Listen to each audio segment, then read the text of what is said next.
Você já se sentiu exausta de repetir os mesmos erros emocionais? Como se houvesse uma parte sua que sabe o que deve fazer, mas outra que te empurra de volta para a dor que você jurou não viver mais. Você tenta mudar, decide que vai ser diferente, promete que não vai mandar mensagem, que vai se priorizar, que vai se afastar, mas quando percebe, está novamente ali, naquele ciclo que suga sua energia, que fragiliza sua autoestima, que te faz duvidar até da própria lucidez. É como se algo dentro de você ignorasse tudo o que você já aprendeu. Como se sua mente estivesse presa a um roteiro antigo, mesmo que sua consciência já tenha entendido que aquilo te destrói. E aqui está a verdade mais difícil de aceitar. Você não muda por vontade. Você muda por repetição com consciência. A saúde emocional não começa no coração, começa no cérebro. É no seu sistema nervoso que tudo se decide. Como você reage, como se apega, como lida com a rejeição, com o abandono, com a culpa, com o medo. As emoções que você sente, os vínculos que você cria, os ciclos que repete, tudo isso passa por circuitos cerebrais profundamente condicionados. Pedro Calabres costuma dizer que o cérebro é moldado não pelo que você quer mudar, mas pelo que você repete com intenção consciente. E essa é uma mudança de chave essencial. Você pode desejar profundamente se libertar de um padrão, mas se não mudar a estrutura que sustenta esse padrão dentro do seu cérebro, ele volta. Como uma música que já decorou a letra e que começa a tocar sozinha quando a emoção aperta. Carol Dweck, pesquisadora que desenvolveu o conceito de mindset de crescimento, mostra que as crenças que você tem sobre si mesma, especialmente sobre o quanto acredita ser capaz de lidar com a dor, moldam como o cérebro responde à frustração e ao trauma. Ou seja, seu emocional funciona como um software. E, como todo software, ele roda com base em códigos. O problema é que muitos desses códigos são antigos e foram instalados sem que você percebesse. Experiências da infância, rejeições passadas, críticas constantes, humilhações, ausências, relações que te ensinaram a se calar. Tudo isso vira código. E esses códigos viram programas. E esses programas se tornam comportamentos que você repete mesmo quando sabe que machucam. Mas há uma boa notícia. Esse software pode ser atualizado. Com o quê? Com pequenos comandos diários. Com hábitos cerebrais que reprogramam padrões emocionais. Não se trata de motivação, nem de força de vontade. Trata-se de neuroeducação emocional. De treinar seu cérebro a operar com base em um novo sistema. E é exatamente isso que você vai aprender neste vídeo. 3 hábitos simples, mas profundamente transformadores, que começam a reconfigurar seu emocional a partir do cérebro. Porque você não está quebrada, você está condicionada, e aquilo que foi aprendido pode ser reaprendido. Agora, vamos ao primeiro hábito. Quantas vezes você se viu agindo de forma impulsiva e pouco depois sentiu um arrependimento silencioso? Talvez tenha dito algo no calor da emoção. Talvez tenha mandado aquela mensagem que jurou não mandar. Ou talvez tenha aceitado mais uma vez migalhas de atenção como se fossem afeto verdadeiro. E mesmo sabendo que aquilo não faz bem, você repete. Como se não tivesse escolha. Mas o ponto é, o cérebro, quando não treinado, funciona em modo automático. E esse modo automático emocional mora em regiões profundas do cérebro, como a amígdala e o sistema límbico. Estruturas que evoluíram para reagir rápido, não para refletir. Essas áreas cuidam das suas respostas emocionais mais instintivas: medo, raiva, apego, ansiedade. São elas que te fazem reagir antes de pensar, que te colocam em alerta diante do silêncio do outro, que te fazem buscar desesperadamente uma resposta, mesmo que você saiba que ela nunca vem. Mas há uma interrupção possível, uma freada sutil que pode mudar o rumo inteiro de uma reação emocional. E ela começa com uma pergunta: isso vem de mim ou de um padrão antigo? Essa pergunta, aparentemente simples, tem um poder enorme. Ela ativa outra parte do seu cérebro, o córtex pré-frontal. Essa região é responsável pela autorregulação, pela análise, pelo discernimento. É como se ela fosse o adulto na sala, capaz de escolher, em vez de apenas reagir. A imagem é a de uma chave de ignição. Quando você está no automático emocional, é como se o carro estivesse ligado sozinho, seguindo por uma estrada conhecida, a da dor, da humilhação, da insistência cega. Mas ao fazer essa pausa e se perguntar de onde vem aquilo que sente, você pega a chave nas mãos. Você decide se liga ao carro e para onde ele vai. É claro que isso não elimina o impulso, não apaga o que você sente, mas cria espaço, um segundo de consciência que pode impedir dias de sofrimento. Você pode estar condicionada a se culpar, a correr atrás, a se diminuir. Mas isso não define quem você é. Isso apenas revela qual trilha o seu cérebro aprendeu a percorrer com mais facilidade. A pergunta não resolve tudo, mas abre uma fresta. E às vezes é por essa fresta que a consciência entra. Existe uma ideia distorcida sobre autocuidado. Para muitos, ele parece um luxo reservado aos dias calmos. Um banho longo, uma pausa para o chá, uma massagem quando tudo estiver mais leve. Mas para o cérebro, autocuidado verdadeiro não tem a ver com conforto ocasional. Tem a ver com repetição estruturante. O que o cérebro entende como prioridade não é o que você diz que é importante. É o que você repete com intenção. Por isso, pequenas rotinas de cuidado feitas de forma consciente, têm um peso emocional muito maior do que promessas grandiosas. Ao acordar e escrever o que está sentindo, ao dedicar alguns minutos para agradecer, ao criar o hábito de se escutar em silêncio mesmo por 2 minutos, você está, na prática, ensinando ao seu cérebro que sua saúde emocional importa. Esses gestos repetidos não são apenas simbólicos, eles são estruturantes. O cérebro é plástico, ou seja, ele se adapta, cria novas conexões, fortalece trilhas de pensamento e emoção com base na frequência e na relevância da experiência. Você pode imaginar esses hábitos como camadas de cimento emocional. Sozinhos, parecem pequenos demais, mas, somados e repetidos, moldam a base sobre a qual você se sustenta quando tudo ao redor balança. Um ritual não serve para te distrair do que sente, ele serve para te reconectar com quem sente.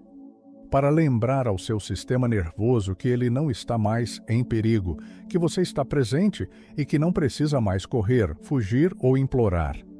Quando o autocuidado é feito com propósito emocional, ele deixa de ser indulgência e se torna disciplina afetiva. Ele passa a ser um ensaio diário da vida que você está tentando construir. E cada repetição é um reforço neural, emocional e simbólico de que você está escolhendo a si mesma, não como fuga, mas como prioridade interna. Não é o tempo que define o impacto desses rituais, é a intenção. É o que você está dizendo ao seu cérebro ao praticá-los, que você merece cuidado, que não precisa se quebrar inteira para merecer descanso, e que sua reconstrução emocional começa nos gestos mais discretos, mas também mais consistentes, da sua rotina. Existe uma voz dentro da mente que nem sempre é sua, mas fala como se fosse. Uma voz que julga, corrige, acusa, que te chama de fraca, de tola, de incapaz. Que diz que você devia saber, que devia ter superado, que está errando de novo. E o pior é que ela parece ter razão. Essa voz é o reflexo de anos de condicionamento emocional. É a soma das críticas que você ouviu, das rejeições que internalizou, das comparações que te diminuíram. E, com o tempo, ela se instala como um padrão automático, o da autocrítica tóxica. O cérebro interpreta palavras como estímulos reais. Quando você se agride mentalmente, ativa o mesmo sistema de ameaça que seria acionado diante de um ataque externo. Isso eleva o cortisol, desregula o humor e fragiliza sua capacidade de tomar decisões equilibradas. Pedro Calabres explica que a linguagem mental não é neutra, ela constrói circuitos. Ou seja, as frases que você repete silenciosamente moldam a estrutura emocional do seu cérebro. Se essas frases são violentas, o sistema responde com dor. Se são funcionais, o sistema se reorganiza com mais estabilidade. Por isso, o hábito aqui não é pensar positivo, mas criar uma linguagem interna que funcione como um instrutor respeitoso e não como um opressor interno. A mudança começa com a substituição consciente de pensamentos automáticos. Em vez de "eu sou um fracasso", perguntar "o que isso está tentando me ensinar sem que eu precise me agredir?". Em vez de novo você fez isso?", tentar "o que eu ainda não entendi sobre essa parte de mim que insiste em repetir?". Essa linguagem não é indulgente. Ela é responsável. Ela não passa a mão na sua cabeça, mas também não te empurra para o chão. É a voz do treinador interno que quer te ver forte, mas sem te quebrar. A autocrítica só contribui para a mudança quando está aliada ao respeito. Fora disso, ela é apenas uma repetição disfarçada da dor que te ensinaram a chamar de merecimento. Reprogramar esse padrão é reescrever a forma como você se trata nos momentos em que mais precisa de suporte. Porque a sua cura não virá de um ataque interno mais severo, mas de uma conversa mais honesta, mais firme e mais compassiva com quem você é hoje. Seu cérebro não entende promessas, ele entende repetição. Muita gente acredita que uma grande decisão emocional, uma ruptura, uma declaração, uma promessa feita com dor, será suficiente para mudar um padrão de vida. Mas não é assim que o cérebro opera. Ele não se transforma com impacto isolado, ele se reorganiza com estímulo constante. A base disso está na neuroplasticidade. O cérebro é um sistema vivo e moldável. E toda vez que você pratica um hábito emocional saudável, está literalmente reforçando uma conexão neural associada ao equilíbrio, à clareza e à segurança interna. Isso não significa que o padrão antigo desaparece. Ele continua lá, como uma trilha aberta no meio da mata. Mas, quanto mais você percorre o novo caminho, mais ele se fortalece. E com o tempo, ele se torna mais acessível, mais familiar, mais automático. A metáfora é a do trilho de trem. Durante anos, sua mente emocional seguiu por um trilho específico, o da culpa, da busca por validação, da autossabotagem, da necessidade de controle. É um caminho conhecido, pavimentado por repetições emocionais e escolhas inconscientes. Quando você começa a implantar hábitos diferentes, mesmo que pequenos, está construindo um novo trilho. No começo, ele é instável. Às vezes, parece mais difícil segui-lo, mas cada repetição é uma madeira nova colocada ali. Cada vez que você escolhe a pausa em vez do impulso, o cuidado em vez da culpa, o questionamento em vez da entrega cega, está reforçando esse novo trajeto. E com o tempo, a escolha se torna mais fácil. Não porque o antigo desapareceu, mas porque o novo se tornou mais forte. A repetição emocional consciente transforma o que antes era esforço em naturalidade. E é nesse ponto que o cérebro começa a trabalhar a seu favor e não mais contra. A mudança emocional duradoura não acontece quando você entende algo. Ela acontece quando esse entendimento vira prática e a prática vira estrutura. O que transforma é o que se repete.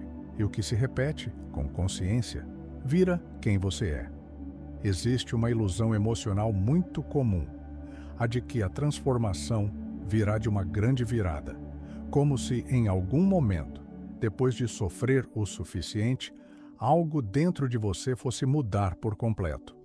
Como se, de uma hora para outra, você finalmente deixasse de sentir o que sente.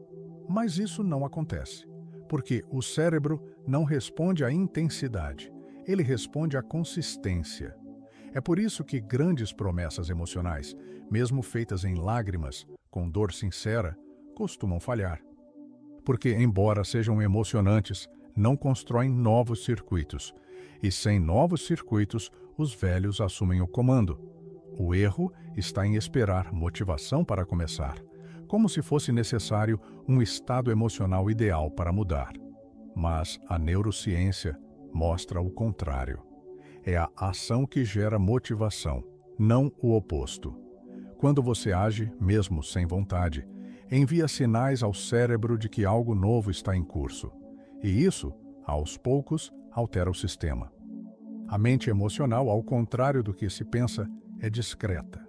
Ela é moldada por pequenos gestos repetidos, por decisões quase imperceptíveis, mas coerentes, por escolhas silenciosas que ninguém vê, mas que vão se acumulando como tijolos internos de uma nova estrutura psíquica. A metáfora aqui é a do pêndulo emocional. Quando você oscila entre extremos, exigência radical e abandono total, o cérebro não encontra equilíbrio. Ele vive entre a culpa e a apatia, entre a promessa grandiosa de nunca mais e a recaída silenciosa de só mais uma vez. E esse vai e volta emocional desgasta, confunde e desorganiza. O que sustenta a mudança real não é um grito de basta, é um sussurro repetido todos os dias. É a pequena decisão de hoje, feita com consciência, que prepara o terreno para a clareza de amanhã. Pequenos hábitos funcionam porque respeitam o ritmo do cérebro. Eles não violentam, não impõem, não colapsam o sistema. Eles ensinam, repetem, constroem. E no final, é isso que reprograma padrões, não o trauma que você viveu, mas o que você faz com ele, todos os dias, quando ninguém está vendo. É comum pensar que quem sofre emocionalmente é fraco, que quem sente demais ou quem demora para superar tem algo de errado dentro de si. Mas isso não é verdade. E a neurociência ajuda a comprovar isso. Pedro Calabres afirma com clareza: cuidar da mente é treino, não é dom, nem talento inato. As emoções que te desorganizam não são falhas de caráter, mas expressões de circuitos cerebrais que precisam de educação, não de punição. Antônio Damasio, um dos maiores nomes da neurociência afetiva, explica que razão e emoção não são inimigas, ao contrário, são sistemas que precisam dialogar para criar decisões saudáveis. O erro está em escolher um e rejeitar o outro. O equilíbrio está em integrá-los. Quando você começa a entender o funcionamento do seu cérebro, percebe que muitos dos seus comportamentos não são loucura, são padrão. Que muitas reações não são fraqueza, são aprendizado. Que muito do que parece te sabotar é, na verdade, um sistema tentando te proteger da dor como pode. E a partir daí, uma nova postura se torna possível. A de autoria. Assumir a autoria dos comandos mentais que você repete todos os dias. Assumir que sua reconstrução emocional não virá de um milagre, mas de um plantio diário, porque você não controla o que sente, mas pode escolher o que faz com o que sente. Não se trata de ser forte o tempo todo, mas de construir, dentro de si, trilhos que sustentem suas quedas sem te quebrar. De fortalecer as rotas emocionais que te aproximam de quem você quer ser, mesmo quando tudo parece desmoronar. A imagem final é a do jardim cerebral. Você colhe o que rega. E a sua saúde emocional é uma plantação contínua, não uma colheita ocasional. Não é sobre esperar florescer espontaneamente. É sobre escolher todos os dias, com paciência e presença, aquilo que você decide cultivar dentro de si. Esse é o caminho da reprogramação emocional real, nem mágica, nem fórmula. É consciência aplicada, é repetição com intenção, é neuroeducação em prática viva.